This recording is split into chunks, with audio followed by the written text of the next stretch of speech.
Still talking? Residents who are saying they haven't had water for the last 3 days.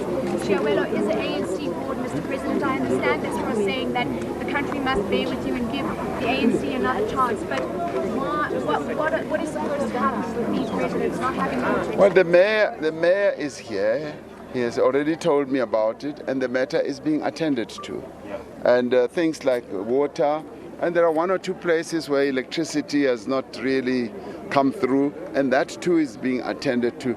All these things happen in a township or in local government, and the important thing is that they should be attended to. Thank you very much. Have a wonderful day. Thanks. Pardon? These men from Alex are teaching you Totsita.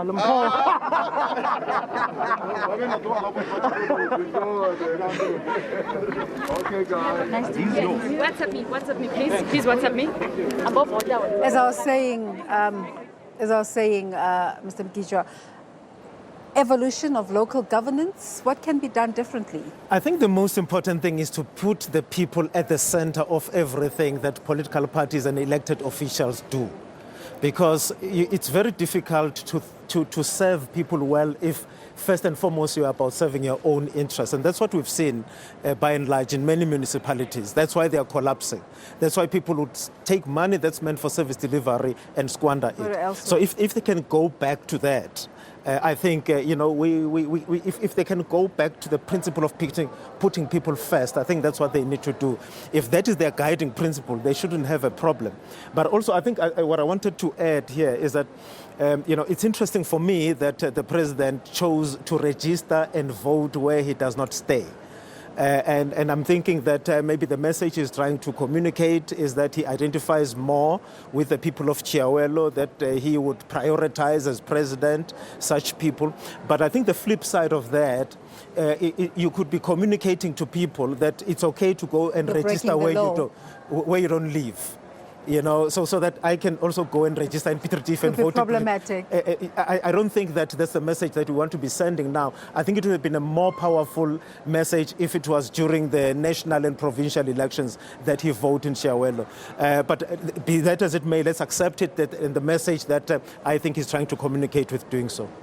Today it's all about encouraging people to go out and vote, and it's to a particular end. Yes. People want services, they want water, they want a provision of houses. But Ferial Haffajee writes an interesting article where she speaks about the erosion of infrastructure, particularly rail infrastructure. One of your very final or latest responsibilities was with the agency providing that in the country. Just give us a sense of how damaged that infrastructure is and how different municipalities, what base they're going to have to start from in trying to revive that service. I think there is an opportunity that we missed to talk about passenger rail in South Africa vis-a-vis the local government elections that we're having. I know that Democratic Alliance, for instance, in Western Cape, they want to take over PRASA operations, metro rail operations. Right? But I don't think that we had debates that would reveal to us what the thinking in the ANC is, what the thinking in other political parties is regarding that matter. I can tell you now, as someone who served in PRASA not so long ago, that the infrastructure was severely damaged. It is going to cost us billions of rands to get the infrastructure back. So, I think that there's a role for municipalities to play. I'm not sure if the silver bullet is going to be taking the operations completely off PRASA and putting them with municipalities. Yep. But I think there's scope for cooperation. There was cooperation between PRASA and the Western Cape government on the matter. I earlier asked you a question and had to let it go, and I want to squeeze it in quickly before we let you go. The missed opportunity of talking about what Inkatha Freedom Party has done, just in terms of the leadership pipeline and allowing the emeritus president to move away and bring in new leadership and start to talk about young leadership in the party. Will that bear results in this municipal election? It is likely to bear results in this election. It is, I think it was a good thing for the IFP to have a younger person as the president. But I don't think that you can walk away or move away from the founder of the party, Inkosi Mangosuthu Buthelezi. In my view, he's like a supreme leader of the IFP, just like they have in the system of government in Iran, where you have the Ayatollah, who is not elected but wields more power than the elected president.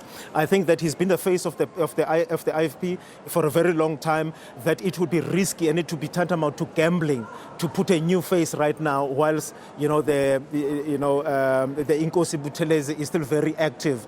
But that just simply means that for the IFP, it is going to be an unknown quantity once the prince is no longer in the picture, because he's the glue holding the party together. Yeah. And once he's not there, nobody knows what it's going to be. But for now, he's the best face they can put forward. Let's thank you for your time and hope to be talking to you as the process unfolds. Yes. Of course, election results only coming out in the next, on Thursday, but of course it's a continuing conversation. Always a pleasure talking to you. Thank you so much Thanks. for making the time to speak to us. We're chasing